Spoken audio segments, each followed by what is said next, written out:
I welcome you एक और class में। और आज का हमारा टॉपिक है वॉज और वर से रिलेटेड।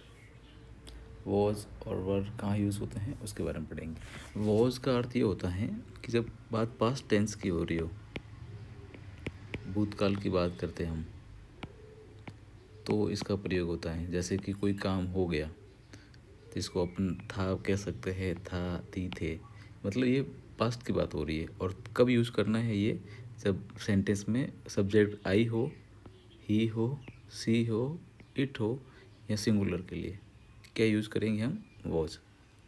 जैसे सब्जेक्ट यहाँ पर आई है, सब्जेक्ट यहाँ पर ही है, सी है, इट है, इन सब के लिए हम क्या यूज़ करेंगे, वॉज।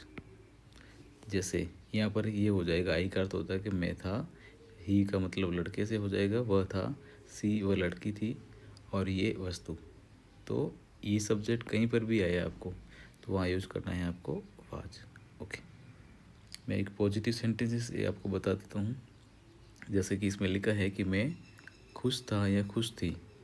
तो अब यहाँ पर लास्ट में था और थी आ रहा है और पास्ट की बात हो रही है, तो यहाँ पर इज आर एम नहीं लग के हमको वॉज लगाना है। तो आई वॉज हैप्पी, तो इसका आंसर ये हो जाएगा, वह घर पर था।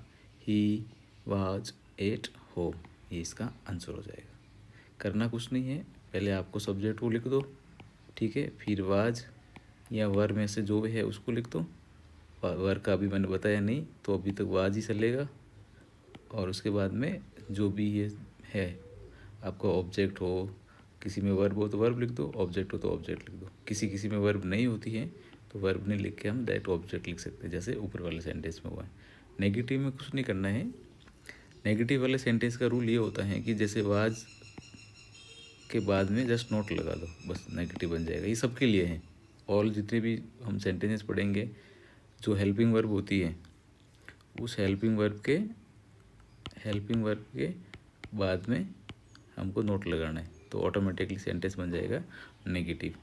ठीक है, जैसे वाज नोट हो जाएगा, अगर हम आगे पढ़ेंगे तो वर नोट हो जाएगा, तो इसका सेंटेंस ये रहेगा, है ना। जैसे ही वॉज के बाद में नोट लगाना, मैं दुखी नहीं था, आई वॉज नॉट सैड, वह वहाँ नहीं था, ही वॉज नॉट देयर। अगर क्वेश्चन वाले बनाने हैं आपको, सवाल वाला पूछना है, जैसे क्या वह घर पर था, क्या वह खुश थी, तो इसमें क्या करना है आपको, हेल्पिंग वर्ब को सबसे पहले लेके आ जाओ एक नंबर पे। जैसे यहाँ पर वाज लाया है, उसके बाद में आपको 2 नंबर पे सब्जेक्ट को लाओ, फिर 3 नंबर में जो आपका ऑब्जेक्ट वर्ब जो भी है उसको लेके आओ। That is the formula. पहले आपको वॉज आएगा, फिर आपका सब्जेक्ट आएगा। जैसे यहाँ पर हमने सबसे पहले वॉज लिखा तो ये वॉज आ गया, फिर सब्जेक्ट लिखा ये सब्जेक्ट आ गया, इन दोनों में देखो। और यहाँ पर ऑब्जेक्ट वर्ब इन दोनों में सेंटेंस में नहीं है, तो इसलिए ये हमने इसको ये लिख दिया, ठीक है। तो ये इसका फॉर्मूला। और सबसे इम्पोर्टेंट बात कि लास्ट में जितने भी आपके जो क्वेश्चन वाले जो वाक्य होते हैं उसके लास्ट में क्वेश्चन मार्क ज़रूर लगेगा, ऑलवेज, ठीक है, ये ध्यान रखना है। अब बात करते हैं वर की। वर का प्रयोग कहाँ किया जाता है, वर का अर्थ भी थे या थी होता है। एक से ज़्यादा की जब बात करते हैं या बहुवचन की बात करते हैं तब यूज़ होता है। कहाँ कहाँ यूज़ होगा, एक तो यू के लिए, एक वी के लिए, एक दे के लिए। इनका हिंदी अर्थ हमने ऑलरेडी पहले डिस्कस कर रखा है। यू का अर्थ होता तुम या आप, वी का अर्थ होता हम, दे का अर्थ होता वे। चलिए, तो जो मैंने बताया था वो आपको ये आ गया है, ये यू यानी तुम, वी यानी हम, दे यानी वे। नेक्स्ट, वर्क के अगर बात करें तो इसमें जैसे लिखा हुआ है, वे खेल रहे थे, they were playing, we were late, हम देर से थे। तो यहाँ पर जैसे ही इन्होंने सब्जेक्ट चेंज किया तो यहाँ पर हेल्पिंग वर्ब भी चेंज हो गई। अब ये वाले जो सेंटेंसेस हैं इसमें रहा था, रही थी, ये जो सेंटेंसेस होते हैं वो कंटिन्यू वाले होते हैं, जैसे अपने प्रेजेंट सिंपल, प्रेजेंट कंटिन्यूस में पढ़ा था, ठीक है। नेक्स्ट, इनमें इनमें भी कुछ नहीं करना है, आपको सब्जेक्ट लिखो, ठीक है, हेल्पिंग वर्ब यहाँ पर, और वर्ब लिख दो या ऑब्जेक्ट लिख दो। यहाँ पर है सब्जेक्ट हमने लिख दिया है, हेल्पिंग वर्ब यहाँ पर अपनी वॉज की जगह वर यूज हो रही है, और आपका लास्ट में जो ऑब्जेक्ट है या वर्ब है वो लिख दो। नेगेटिव सेंटेंसेस इसमें भी सेम टू सेम है। जैसे पहले किया था हमने वॉज प्लस नोट किया था, अब यहाँ वर प्लस नोट करेंगे। जैसे वे तैयार नहीं थे, तो यहाँ पर क्या लिखना है, पहले सब्जेक्ट लिख दो, दे वर नॉट रेडी। ठीक है, हम व्यस्त नहीं थे, we were not busy. Question वाले सेंटेंसेस, इसमें वर को पहले लिख दो, फिर आपको सब्जेक्ट लिखना है, और फिर जो भी आपका हेल्पिंग वर्ब है या ऑब्जेक्ट वो लिख दो। क्या वे खेल रहे थे, were they playing, were you tired, क्या आप थके थे या थके हुए थे। ठीक है, अब एक्सेप्शन का अर्थ होता है कि कुछ अपवाद होते हैं जिसमें आपको ये ध्यान रखना है। यहाँ पर यू हमेशा वर के साथ आता है, ये ध्यान रखना। ठीक है, ठीक है, यू कभी भी वाज के साथ नहीं आएगा, ये आपका गोल्डन रूल है। नेक्स्ट, दूसरा आई के साथ वॉज आता है। ठीक है, इसको सिंगुलर माना जाता है। ठीक है, आई को, और इसके लिए हम आज आई वॉज टायर्ड, मैं थका था, आई वॉज एट होम, तो आई के साथ में क्या यूज़ होगा, वॉज। Rule number 2। नेक्स्ट, जो काल्पनिक जो चीज़ें होती हैं जिसमें हम कल्पना करते हैं, इमेजिनरी वर्क होता है, विश सेंटेंसेस वगैरह होते हैं कि अगर ऐसा होता, अगर ये होता, अगर मैं ये होता, मैं, तो उस सेंटेंसेस में क्या करना, देखिए, जब जो बात वास्तव में नहीं है, सही सच नहीं है, लेकिन वो कल्पना है कि इमेजिनरी में, तब हम क्या यूज़ करेंगे, वर यूज़ होगा। अब यहाँ पर ये है वर यूज हो रहा है, बात सच नहीं है, बात कल्पना है, और वर का हम यूज़ कर रहे हैं। भले ही सब्जेक्ट इसमें कोई भी हो, आई हो, ही हो, सी हो, उससे कोई फ़र्क नहीं पड़ेगा, हमेशा वर ही आएगा। जैसे अगर मैं राजा होता, if I were a king. अगर यहाँ पर ऐसा नहीं है कि अगर ही होता तो भी हम वर करते हैं, अगर वह राजा होता, if he were a king, if he were here, अगर वह यहाँ होता। तो यहाँ पर सब्जेक्ट से कोई लेना देना नहीं है, जब बात कल्पना की कर रहे हैं, इमेजनरी कर रहे हैं, तो हम आपको वहाँ पर वर यूज ही होगा। नेक्स्ट, अगर सेंटेंस में एवरीवन लिखा होता है, समवन लिखा होता है, इच, ये 3 वर्ड देखिए, एक नंबर में है एवरीवन, दूसरे में है समवन, और तीसरे में इज, तो इनमें हमेशा आपको वाज यूज़ करना है। ठीक है, ये ध्यान रखना है। एवरीवन का मतलब ये होता है कि बहुत सारे लोग, लेकिन यहाँ पर ये रूल है कि आपको एवरीवन वर्ड आए हमेशा, वे सब लोगों के लिए हम यूज़ कर सकते हैं, कोई हो तो उसके लिए समवन के लिए और इसके लिए। जब एक ग्रुप को एक यूनिट मानते हैं तब हम इसको वाज यूज़ करते हैं। जैसे the team was winning, team जीत रही थी, तो यहाँ पर हमने क्या यूज़ किया, वाज यूज़ करते हैं। ठीक है, लेकिन अगर व्यक्तिगत तौर पर, अगर इंडिविजुअल मेंबर पर फोकस करें तो वर यूज़ होगा। ठीक है, यहाँ पर ये दोनों सेंटेंसेस है, जैसे दूसरा टीम के लोग आपस में बहस कर रहे थे, तो यहाँ पर क्या टीम के लोग हैं, एक ही टीम के लोगों की बात हो रही है, एक टीम की बात नहीं हो रही है, उसके अंदर के जो मेंबर हैं, प्लेयर्स है, उसकी बात हो रही है, इसलिए यहाँ पर वर यूज़ हुआ। बट यहाँ क्या हुआ कि एक टीम है, ओनली टीम की बात हो रही है, खिलाड़ियों का कुछ नहीं, मिल के सब काम कर रहे हैं। बट इस दूसरे वाले सेंटेंस में वो आपस में आर्ग्यू कर रहे हैं। तो टीम जीत रही थी, the team was winning, the team were arguing, team आपस में बहस कर रही थी। अब बात करते हैं पास्ट कॉन्टीन्यूस टेंस का। पास्ट कॉन्टीन्यूस टेंस क्या होता है, जैसे अपने प्रेजेंट कॉन्टीन्यूस में पढ़ा था कि रहा है, रही है, कुछ वाक्य चलता है, तो इसमें बस ये होगा कि रहा रही है की जगह था आ जाएगा, बाकी सब सेम रहेगा, और वहाँ पर helping verb is are am use होती थी, यहाँ वाज और वर होगी। ठीक है, जो काम पहले जारी था या चल रहा था, ठीक है, तब हम इसको यूज़ करते हैं। पास्ट में कोई एक्शन चल रही थी, जैसे मैंने टीवी देख रहा था, तो आई वॉज वॉचिंग टीवी। ठीक है, जब दूसरा काम बीच में हुआ हो, जब मैं सो रहा था, ये सेंटेंस तो है, ये वाला भले कुछ हो, तब उसने फ़ोन किया, तो आपको ये देखना है कि जहाँ रहा था, रही थी वर्ड अगर कहीं भी आया है, रहा था, रही थी, रहे थे, ये सेंटेंस के लास्ट में आता है, समझ जाना कि बात प्रेजेंट कंटिन्यूस की हो रही है। फिर आपको देखना है कि इसमें सब्जेक्ट क्या है। अगर सब्जेक्ट एक वचन है तो आप वॉज लिख दो, अगर बहुवचन है, प्लूरल है, तो तो आपको वर लिखना है और कुछ करना नहीं है। पहले अपना सब्जेक्ट को लिख दो, फिर हेल्पिंग वर्ब लिख दो, फिर वर्ब की मेन फॉर्म में आईएनजी लगा दो और ऑब्जेक्ट लिख दो। अब यहाँ पर हेल्पिंग वर्ब में एक तो आएगा वाज, दूसरा आएगा वर। तो वाज आएगा एक वचन के लिए, सिंगुलर के लिए, वर आएगा बहुवचन के लिए, जैसे यहाँ पर आगे वाले सेंटेंसेस में हमने देखा था।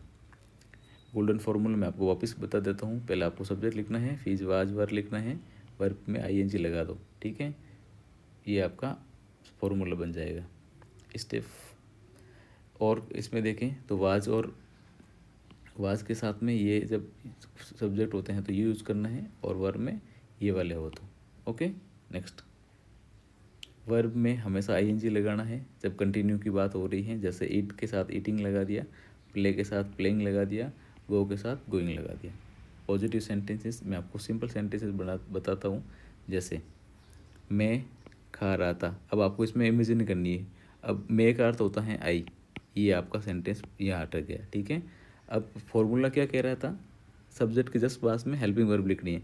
अब पहले ये बताओ कि आई के साथ क्या होगा, वाज या वर, यहाँ आएगा वॉज। तो आई वॉज। अब क्या कर रहे हैं, काम खाने का हो रहा है, तो मैंने ईट लगा दिया। ईट का अर्थ होता खाना, और रूल क्या कह रहा था कि आईएनजी लगा दो, तो ईटिंग, सिंपल।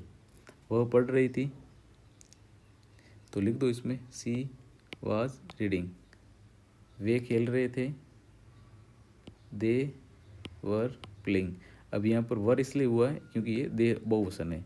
हम काम कर रहे थे, वी वर वर्किंग। अब आगे की जो प्रैक्टिस सेंटेंसेस हैं उसमें आपको यह ध्यान रखना, खुद को ट्राई करना है। जैसे इसमें है, मैं सो नहीं रहा था, आई वॉज नॉट स्लीपिंग। वह काम नहीं कर रहा था, ही वॉज नॉट वर्किंग। वे खेल नहीं रहे थे, दे वर नॉट प्लेइंग। अगर आपको इंट्रोगेटिव सेंटेंसेस बनाने हैं तो मैंने पहले ही बता दिया, आप इसको वाज वर लिख दो, फिर उसमें सब्जेक्ट और उसमें आईएनजी। एक नंबर पे ये लिखना है, फिर दूसरे नंबर पे सब्जेक्ट आएगा, तीसरे नंबर में वर्ब का आईएनजी, और लास्ट में ये वाला ज़रूर लिखना है। 3 सेंटेंस दिए हुए हैं, क्या वह सो रहा था, वाज ही स्लीपिंग, क्या वे खेल रहे थे, वर दे प्लेइंग, क्या आप पढ़ रहे थे, वर यू स्टडिंग। अगर आपको समझ में नहीं आ रहा तो इसको पॉज करके वापस देख लीजिए, वीडियो को पॉज करके प्लीज़। अब जैसे आपने अभी जितना पढ़ा है उसकी प्रैक्टिस है ये, इसके आंसर आपको ही करना है। पॉज कर लो वीडियो को और फिर देखो, फिर आप अपने हिसाब से देखो आप गलत लिख रहे हो सही लिख रहे हो। जैसा सी लिखा हुआ है तो सी के साथ पहला आपको ये काम करना है कि वाज आएगा कि वर आएगा। पहला काम तो आएगा वाज या वर, और प्ले के अंदर आईएनजी ऐड कर दो बस, तो आपका आंसर है वो ऑटोमेटिक मिल जाएगा आपको, ठीक है। दूसरा, दे। अब इसमें दे के साथ वाज लिखना, वर लिखना है। दे के साथ आएगा वर और रनिंग। आई के साथ क्या आएगा, वाज और ईटिंग में आईएनजी। वी के साथ क्या आएगा, वर और स्टडिंग। पॉजिटिव सेंटेंस आप जैसे इसमें इस बार मैंने इंग्लिश में लिखा, आप उसकी हिंदी बनाना कि I was reading a book. मैं, अब इसका क्या मतलब होगा, आप पेपर या पेन पे लिख दो या बोल दो, फिर मैं इसका आंसर बता देता हूँ, ठीक है। आप होल्ड करके, तो इसका आंसर हो जाएगा मैं किताब पढ़ रहा था। दूसरा है she was cooking food. Hold, video को पॉज करो फिर रुको, देखो सी वॉज कुकिंग को कैसे लिखेंगे, हिंदी में क्या होगा इसका, सी का अर्थ तो वह, अब कंटिन्यू काम हो रहा है तो कुछ ना कुछ कर रही होगी, तो इसका होगा वह खाना बना रही थी। तीसरा, दे वर प्लेइंग क्रिकेट का क्या हो जाएगा,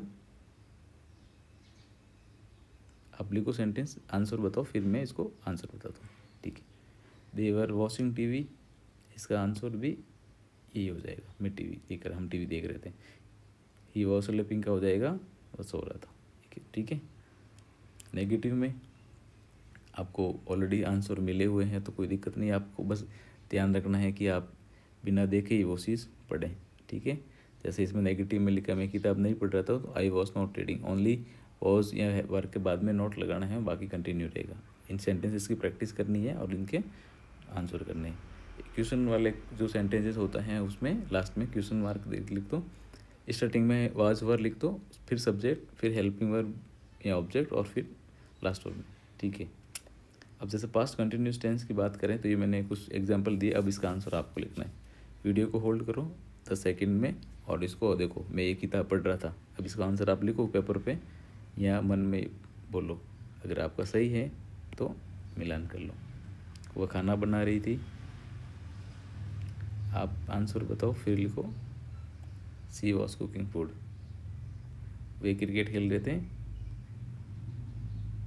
दे वर प्लेइंग क्रिकेट। वह टीवी देख रहा था, ही वॉज वॉचिंग टीवी। हम अंग्रेजी पढ़ रहे थे, वी वर स्टडिंग। तो ये इसके आंसर है। आपको देखना है कि आपकी गलती कहाँ हो रही है, फिर उसको मिलान करना है। अगर गलती हो रही है तो इस वीडियो को वापस देखना है। मैं सो नहीं रहा था, आई वॉज नॉट स्लीपिंग। वह खाना नहीं बना रही थी, सी वॉज नॉट कुकिंग। वे क्रिकेट नहीं खेल रहे थे। आपको लिख साथ साथ लिख के यहाँ पर प्रैक्टिस करो, आपके कितना सही हो रहा है गलत हो रहा है। ऊपर नीचे तो नहीं हो रहा, सब्जेक्ट इधर लिख रहे हो, वर्ब इधर लिख रहे हो, या कहीं कुछ और गड़बड़ तो नहीं है। देखो, दे वर नॉट प्लेइंग, हम टीवी नहीं देख रहे थे। They were not watching movie, हम अंग्रेजी नहीं पढ़ रहे थे। They were not listening English. Interrogative में भी यही रहेगा, जैसे ये जो लिखा हुआ है। आप इसको वीडियो को होल्ड करके लिख लो। इसका आंसर, क्या मैं सो रहा था, वॉज आई स्लीपिंग, क्या वह खाना बना रही थी, वॉज सी कुकिंग फूड, क्या वे क्रिकेट खेल रहे थे, वेयर दे प्लेइंग क्रिकेट, क्या वह टीवी देख रहा था, वॉज ही वॉचिंग टीवी, क्या हम अंग्रेजी पढ़ रहे थे, were we studying English. WS में मिलने वाले सेंटेंस भी हैं, इसकी भी आप प्रैक्टिस करिए। इसको होल्ड कर के जो हिंदी में लिखा है उसको इंग्लिश में ट्राई करो, कहाँ गलती होती है उसको देखो और वापस प्रैक्टिस करो। ओके, ये इसके आंसर्स हैं, मैं आपको बता देता हूँ। तो इसी के साथ हमारी क्लास पूरी हो गई। ये चीज़ें आपको हमेशा ध्यान रखनी है कि आप लोग पढ़ रहे हैं, कोशिश कर रहे हैं, ये सबसे बड़ी चीज़ होती है कि you are trying to learn, that itself is very important. Keep learning even if it feels slow or difficult. Very small steps make you better than yesterday. Mistakes are part of the learning, don't stop. तो यहाँ पर यह है कि keep learning even it feel slow और difficult. अगर आपको समझ में नहीं भी आ रहा है, तकलीफ हो रही है, पले नहीं पड़ रहे हैं, धीरे से सीख रहे हो, कठिन लग रहा है, फिर भी करना है, क्योंकि आपका एक छोटा सा कदम है आपको कल से बेहतर करेगा और लोगों से आपको बेहतर करेगा। तो आपको रुकना नहीं है और हमेशा प्रैक्टिस करना है। एक बार समझ में नहीं आया तो वापस देख लो। Thank you.